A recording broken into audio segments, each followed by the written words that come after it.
انا في الاول بيني وبينكم زي اغلب المصريين قلت لا، انا اضمن فلوسي في جيبي واروح اسحبه احسن، اطلب ان هو يعني يجي لي في حساب البنك. بس الحقيقه انشغلت في حاجات كتير والموضوع نسي او طلع من دماغي شويه.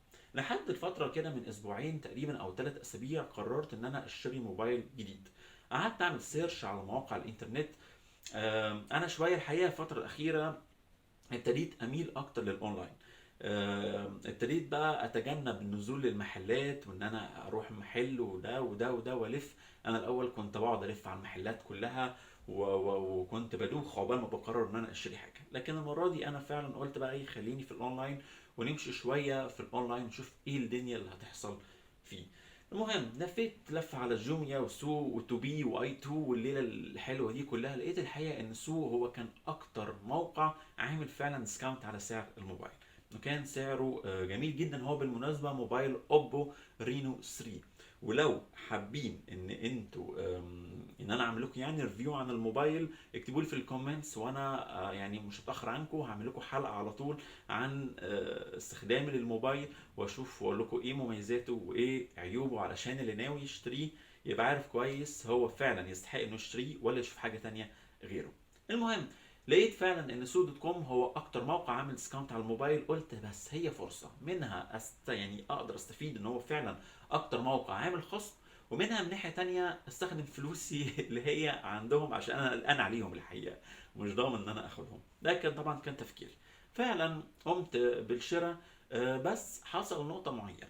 علشان تقدر تستفيد برصيدك اللي موجود في حسابك في سوق دوت كوم لازم تشتري بالكريدت كارد او بكارت الائتمان او بكارت المشتريات اللي معاك. انا طبعا لو تعرفوا او لو انتم متابعين حلقاتي كنت لسه عامل من قريب البريبيد كارد بتاع البنك الاهلي اللي هو الكارت مسبق الدفع. لو عاوزين فعلا تعرفوا التفاصيل هتلاقوا دلوقتي في الاي فوق ظهر لكم الفيديو، دوسوا عليه وشوفوا لان فعلا رائع جدا جدا جدا ومميزاته رهيبة، واخرها اللي حصل معايا في شراء للموبايل. فقلت بس اوكي، هي فرصة اشتريه بالكارت اللي معايا ده عشان منها اقدر استخدم الفلوس اللي عندي اللي ليهم عندي، تمام، اللي ليا عندهم سوري، اللي ليا عندهم.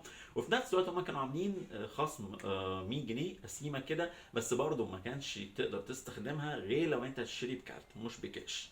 فالحقيقه هم بداوا يحطوا مميزات كتير على الشراء بالكروت الائتمانيه، حاولوا على قد ما يقدروا ان هم يقللوا شويه التعامل بالكاش. وعلى فكره ده بقى المنظر المتبع عموما في البلد دلوقتي، ان كله بيحاول يبقى كله بالكروت. خلاص حاولوا يمنعوا الكاش ستيب باي ستيب، خطوه بخطوه. المهم فعلا انا طلبت الموبايل ودفعت فلوسه وفعلا خصموا لي المبلغ اللي كان موجود في حسابي عندهم. والموضوع كان زي الفل وتمام ومية مية لحد لما حصل حاجة غير متوقعة تماما. بعد ما طلبت الموبايل بيومين